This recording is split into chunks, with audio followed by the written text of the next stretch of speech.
मान्यवर,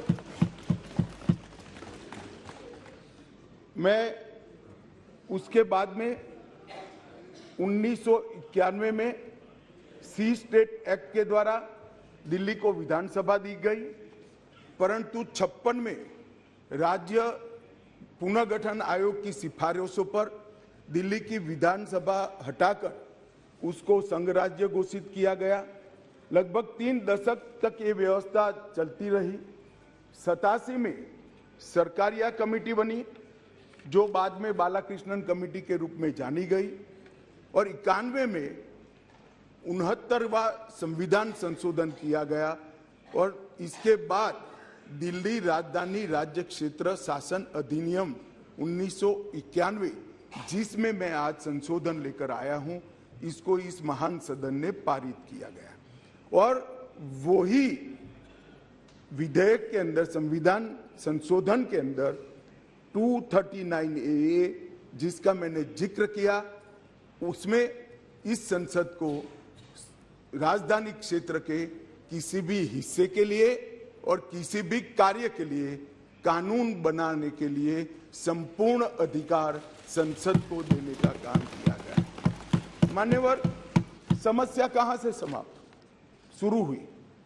1993 से व्यवस्था चली आ रही थी।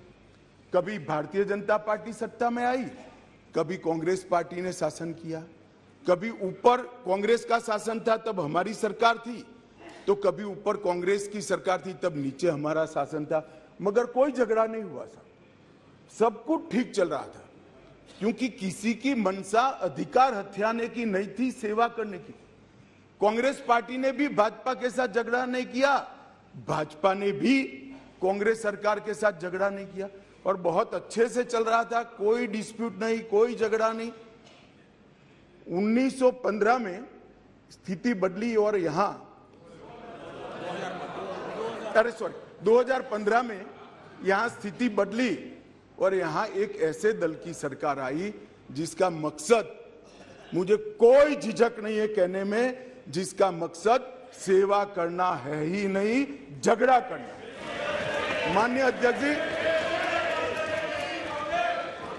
अध्यक्ष जी अनेक पार्टियों के मुख्यमंत्री रहे, अनेक पार्टियों की मिलीजुली सरकार रही, शुद्ध रूप से सरकार रही, मगर राष्ट्र सेवा करने में और जन सेवा करने में किसी भी पार्टी को कोई दिक्कत नहीं आई। मैं बाद में बात करूंगा क्या दिक्कत है वो, उसकी भी डिटेल बात करूंगा, प्रॉब्लम क्या है वो। प्रॉब्लम ट्रांसफर पोस्टिंग के अधिकार का नहीं है, विजिलेंस को कंट्रोल में लेकर बंगला जो बना दिया है, इसका सत्य छुपाना है। जो भ्रष्टाचार हो रहा है, इसका सत्य छुपाना है। मान्यवर,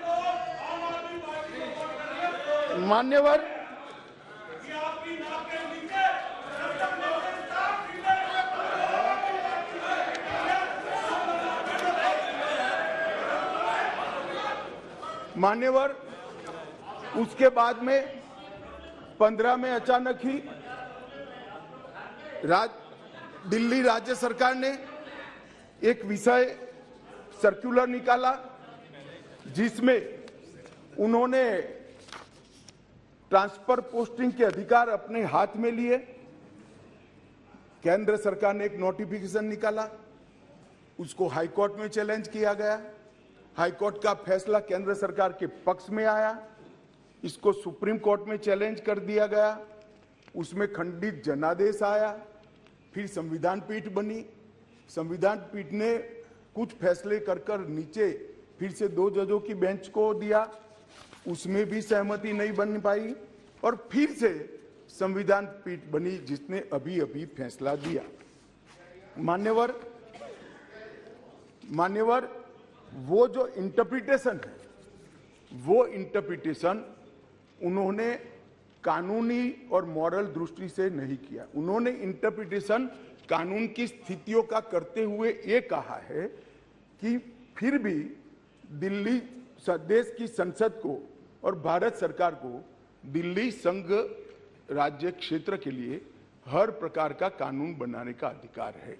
वो अधिकार का उपयोग कर एक वटहुकम, एक नोटिफिकेशन निकाला गया और वो नोटिफिकेशन इसलिए निकालना पड़ा कि संसद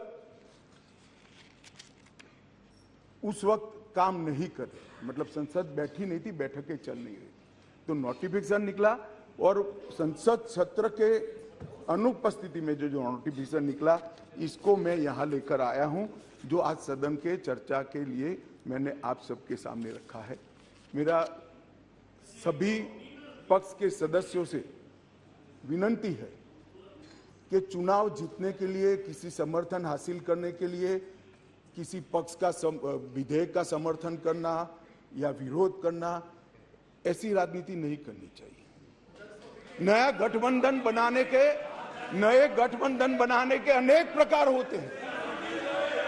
नया गठबंधन बनाने के अनेक प्रकार होते हैं। विधेयक और कानून देश के भले के लिए लेकर आते हैं, इसका विरोध या इसका समर्थन भी देश के और दिल्ली के भले के लिए करना चाहिए। अगर हमारी राजनीति में थोड़ी स्वीकृति कम है तो सबको मिलाना है, दिल्ली का जो होना है वो हो, जितना भ्रष्टाचार होना है वो हो, मंत्री कुछ भी करे, मुख्यमंत्री करोड़ों के बंगले बनाए, मगर हम विपक्ष में रहते हुए समर्थन करेंगे क्योंकि हमें गठबंधन बनाना है। इस तरह से नहीं सोचना चाहिए। मेरी अपील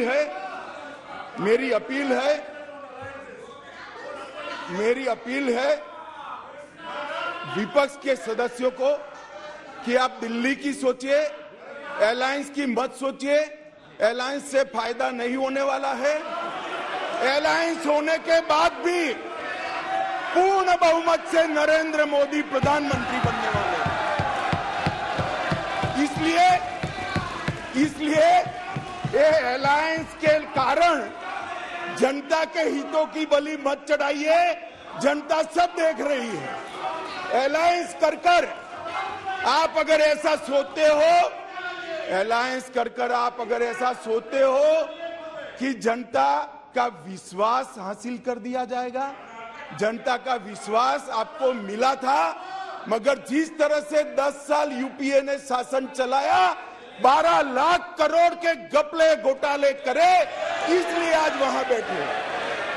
और मैं फिर से कहना चाहता हूं, दिल्ली सरकार के घपले घोटाले भ्रष्टाचार को प्रच्छिन्न रूप से अलायंस की गरज के कारण मदद कर रहे हो। पूरा देश देख रहा है और पूरा देश चुनाव में इसका हिसाब किताब करेगा। मान्यवर, मैंने ये सदन के सामने रखा है बिल को।